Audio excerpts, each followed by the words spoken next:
So now we have an airship. So in the original NES game, I wonder what it looked like when you got the ship. It probably like garbage. Yeah. But still impressive.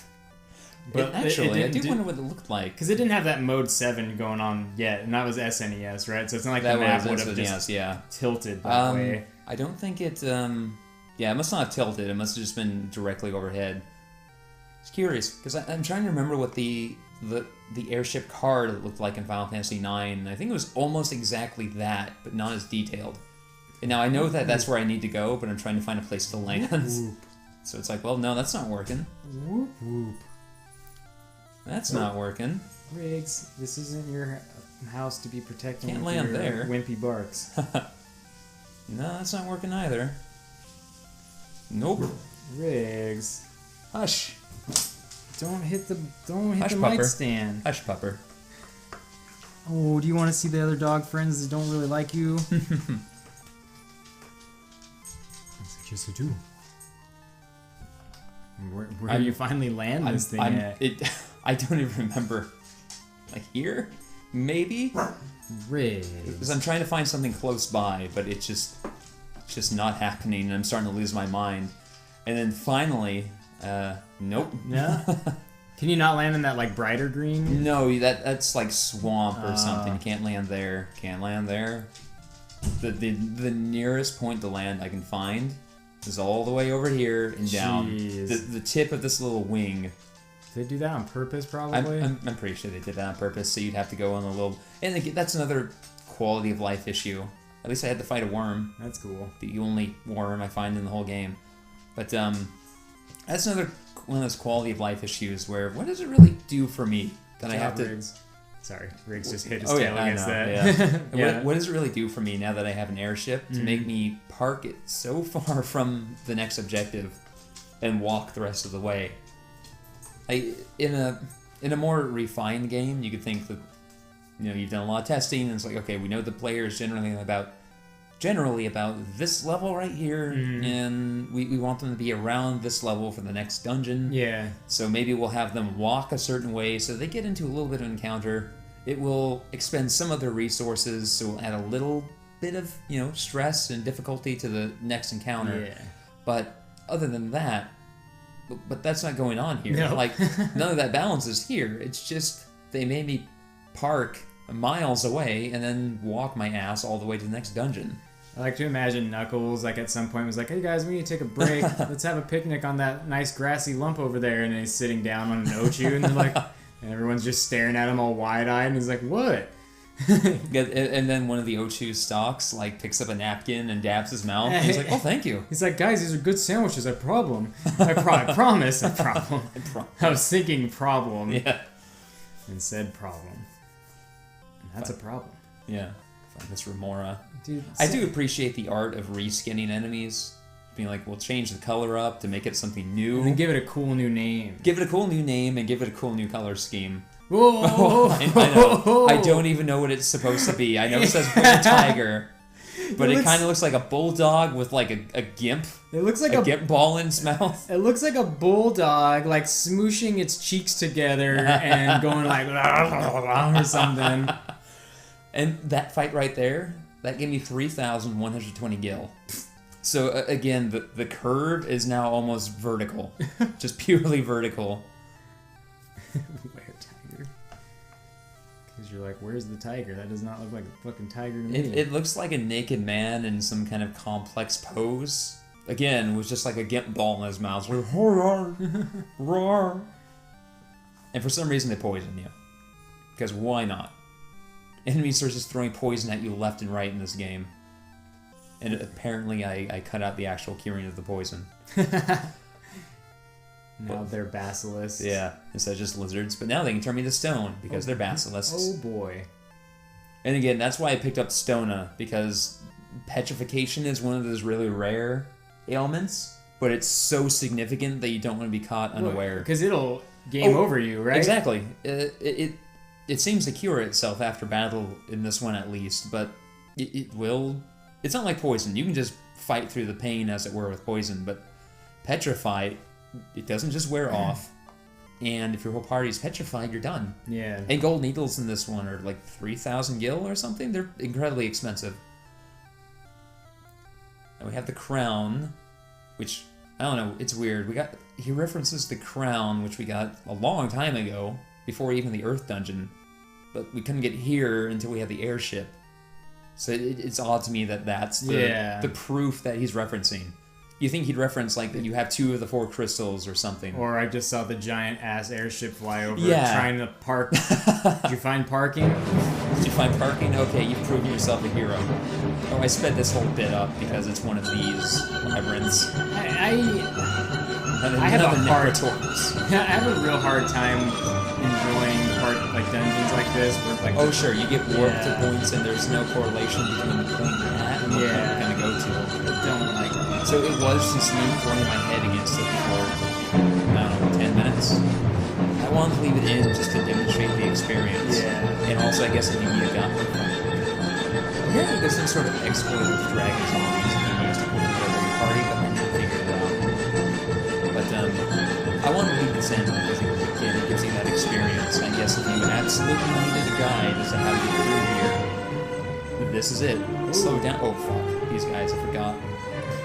Oh, actually not that terrifying. My monk just kicks ass now. Just punch. Well, they're made of clay. And your monk is like, well, I can punch through that, I think. Here. Oh yeah. Do you know how much these potions recover? No. Something like 25 HP. Oh yeah, that's right. There are no super potions or high potions. Yeah. And 25 HP, and my warrior has 514. So if he takes one bad hit with like 200, there's no point in him using potions in battle because they recover so little. He's like, guys, I'm a real fool. I can't do it.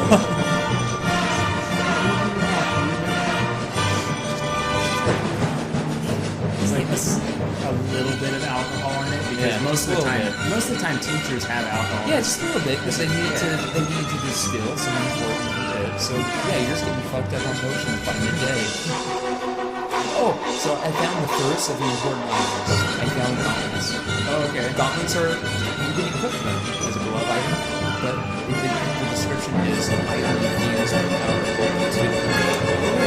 So you can use it as an item as equal to all the enemies, but it doesn't consume it. That's cool. Which means that my mage... I didn't even know they did that in the first Final Fantasy. Neither did I. I completely forgot. And then once I realized what it was, I actually smiled for once playing this game. But, because it means Bolt 2 isn't especially powerful. But for free. But for free. It means that my black mage, who's just been using his knife 95% of the time, has a free, inexhaustible... Move it to the top. Move it to the top. Yeah. He has a free and inexhaustible source of AoE damage. That's real cool. That's very important. And I'm going to find a second very important item here shortly, which is very simple. And you find a number of those in the back half of this game, which frankly should have been moved to the front half of this game. Like, they should have been something you really needed, like scrounge. Maybe they were. Maybe they were in the earlier dungeon. Yeah. I just didn't find it because I didn't want to explore. But to my knowledge, this is your first chance to find those. Oh, I did a soft reset. You said fuck that? I said fuck that for some reason. I think the Medusas were just very dangerous and I didn't want to deal with them. It's just one of those encounters where I'm like, nope. Yep. Right there again. Yep. It's more like square soft reset. And here I'm doing the save scumming a little bit. I love how these mummies are just kind of chilling. They're like, God, we're playing like they're throwing dice bones. Or something. Yeah, doing something. Come on, guys, I'm on a hot streak. I don't know how you play dice.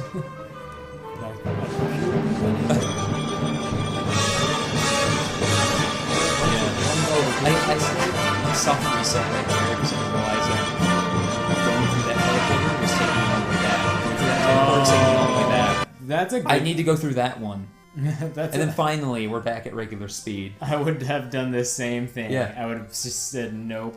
And then I soft reset there because I'm like, I don't know what bullshit awaits me up here. I do not know what awaits me up here. Horned of devils. Mm-hmm. I just running away because I don't think they're even dangerous. I just at this point didn't feel like it. I'm like, the rewards I'm getting aren't so substantial that I feel that this particular encounter is worth my time. You know you can Oh, kill him, but... no, wait, I know why it was. It's because damage was still an issue until I opened this chest. Which, after I kill this nightmare... Oh, it's the nightmare. Pretty much. Ah, that was a good one. Yeah, I'm waiting for my neck to... I have that kink in my neck. I'm waiting for it to I get a loosen healing up. staff. Oh, so you can... Which has the power of heal in it. Now, heal is that very ineffective spell my mage has, which basically casts cure on the whole party. But it's still casting cure on the whole party. For free. For free, inexhaustible. And you're not... And here's the thing. Like, it's not going to keep pace with the damage that my mages and my monk take. But if those... like, that's 107 damage, right? That's pretty substantial. But this thing is still healing 20 to 30 to my whole party. So if those attacks do land on my warrior, that means he's taken, you know, he may only take 30 damage. It means that I can catch up. It means that if I really want to, what I can do, I can kill all but one enemy in a fight, and then just keep using the healing staff. I don't think I ever actually go that far because it didn't become necessary, but that is an option available to me. Are you just back there complaining, Riggs? Very quietly complaining? Just chill. And I finally... What else would you be doing? Oh, and I just pulled a ruby armlet out of a chest, and that's one of the first armor upgrades my casters have received all game. Oh, jeez. It's been so long since they've received anything that it's just a gigantic bonus. Well, also, your white mage, like, what does the Noodle's attack, like, do 1 damage? My white mage does like 20, which was fine when I first got that mithril key, and found that mystic key and found that mithril hammer. That 20 damage that she was doing was kind of substantial. Now it's fucking nothing. But then an aggregate heal of, you know, what, healing of... Oh sure, look, it's like 13, 20, it's like 13 to 25 I think is the range, so it's not the 20 to 30 that I quoted, but it's not bad, it's something. It's inexhaustible. That's the important part, is that it won't run out. What effect... Is there a stat that affects a character's ability to receive a heal? Not in this game. Because I wonder why the numbers are all over the place like that. Just because the numbers are all over the place. Oh, I see. Ooh, a rat's tail. Yeah, it's a proof of valor, of all things. You could have just found any old rat. Yeah. But, The only game I can think of where there was a stat that affected a character's ability to receive healing, and I cut out the whole walk back to this, by the way, was Final Fantasy Tactics, because there's a stat in that game called Faith, which is basically that makes sense. It's a character's belief in God and the supernatural and all that. It affects all spell potency on them. So a character with a very high faith, they have very powerful magic. Magic has a very potent effect on them, whether it's damaging or healing. If a character has 0 faith, they're basically an atheist. They can't cast magic. Magic does nothing to them. They can't be healed either. That's kind of neat. It is a significant trade-off, but it is very neat because I haven't seen anything like that in any other game. Yeah, that's real cool. So I went to this little archipelago here because there are all these caves full of dragons. What was that guy doing? He's just a dragon. Basically, these guys tell you, they're here to tell you that you need to go somewhere to find the rat's tail as a proof of courage. Oh, you're getting so much money. But I've already done that. Yeah. But except that one. I said that one. But now I'm just going through all these dragon caves to get their treasure before I go talk to Bahamut. Because Bahamut was here from all the way in the beginning. Even before there were summons. Bahamut. Ooh. These buttholes in the ground. It's basically, yeah, dragons just live in buttholes in the ground. It's very touchy, by the way, trying to land this thing. If you couldn't tell from earlier. Welcome to Dragon's Butthole. I find it hard to believe, actually. There's nothing in your home? You fucker. I thought maybe there'd be a secret path there. Just a fucking hole.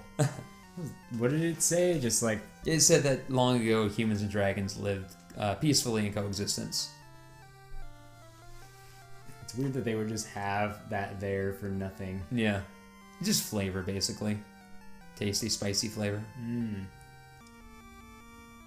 if you get real quiet, you can hear the dog back there like doing a little whine every once in a while because he's I don't know why. It's like if we were at home, he would just be lying there doing nothing anyway. Yeah. But now since we're here talking and not to him, he's all bored.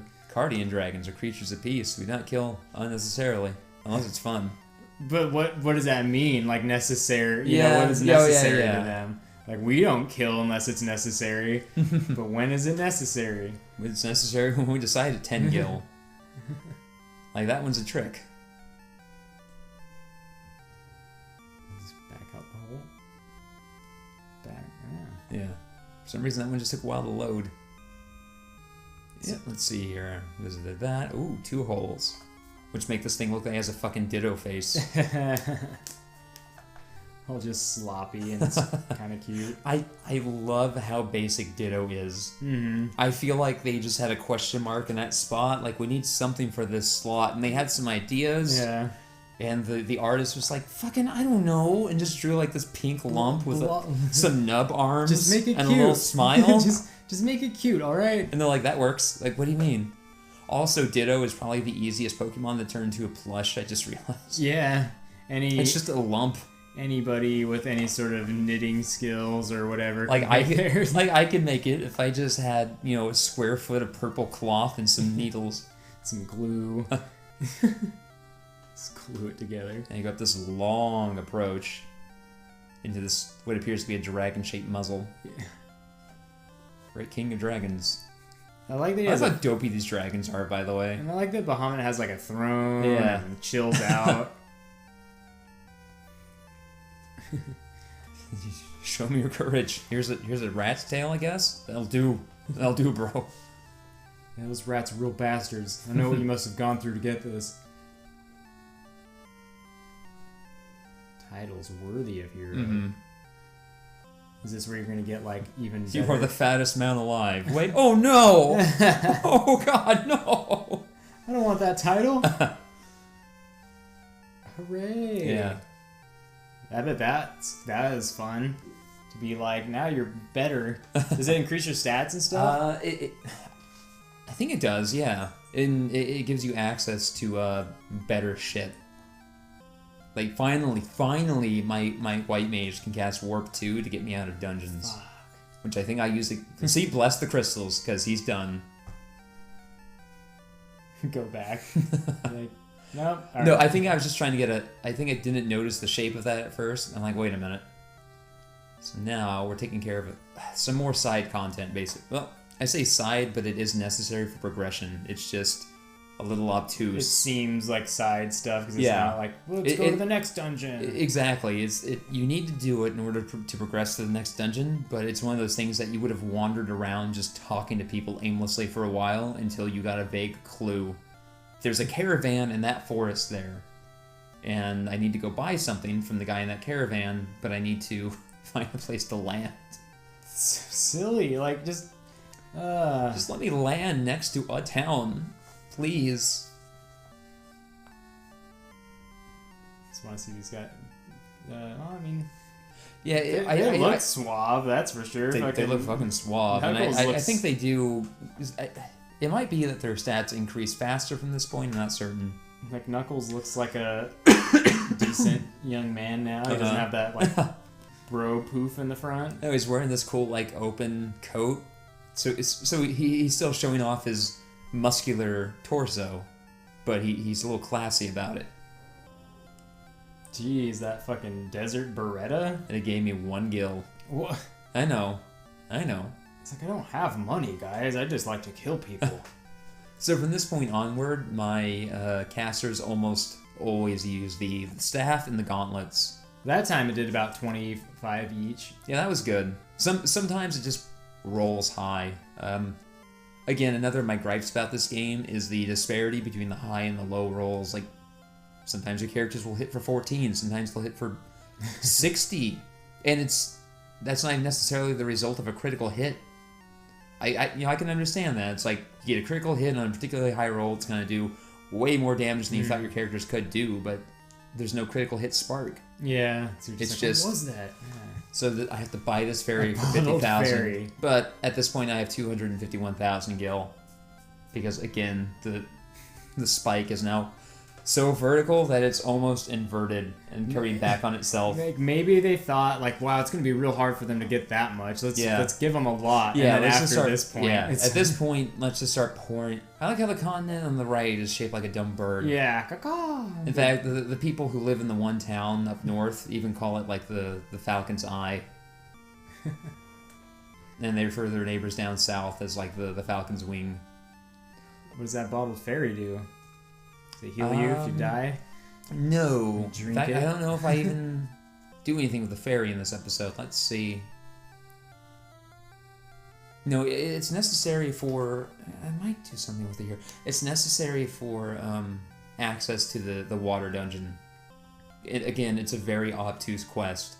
You get the fairy, you bring it back home, you release it into its home lake, and then it gives you something called Oxy Ale, which allows you to breathe underwater, which allows you to go to the water temple. Oxy Ale. Yeah. Just like a beer that helps you, like oxygen-filled beer. Pretty much, yeah. So that guy down there said that the neighbors down south in what they call Hawkwing, which... No, that wasn't that band Lemmy was in. Hawkwind. Yeah. It's just Hawkwind land. And again, I can finally buy more armor from my casters and my monk, who have had nothing almost this entire game. They're like, thank you, we're tired of getting stabbed. I can buy them both protect rings and ruby armlets. Which, look at that, that's a boost of 7. When they've had almost nothing this whole. He's still wearing leather gloves. My black mage is wearing leather gloves. I bought those in the first town. I like how Noodle's letting her hair down. Hood Oh, off, hair down. She's like, I got confidence now. And that's why I keep referring to the white mage as female, because at least for that design, it looks much more female than male. In the original NES version, they just kind of... It looks much more male just because of the limitations of the game. Like, they could only... The only way to really differentiate them was to make them taller and kind of give them smaller legs and like a larger torso so they look more masculine. Bigger, like top heavy. Weirdo shop out here. I think, oh, these are just items. I don't need items. Not right now. Towns certainly look much better as the game goes on. It does, yeah. Like that first they area. Do. Actually, yeah. It internally, and this guy would give you a clue about the fairy. Because he says, I captured a fairy and sold it to a caravan. That's a deep sin. Yeah. And a very obtuse clue. But I think at this point in the game, if you weren't using a guide, you would be used to obtuse clues. So you just be like, okay. You'd know, I gotta listen to what everybody says. Yeah, basically. So if this pirate mentions that he bought a fairy and sold it to a caravan, well, I better look for a caravan. Fairy's like, oh my god. And it may be that caravan shows up on the map. I'm not certain. So I wonder how deep of a sin it is to bottle a fairy, because Link does that shit all day long. Well, you saw the fairies in goddamn Wind Waker. They don't want to be in there. They're pressed up against the bottle. Like, oh no. Oxy Ale. Yeah, woo. I could go for an Oxy Ale. I go for an iced Oxy Ale.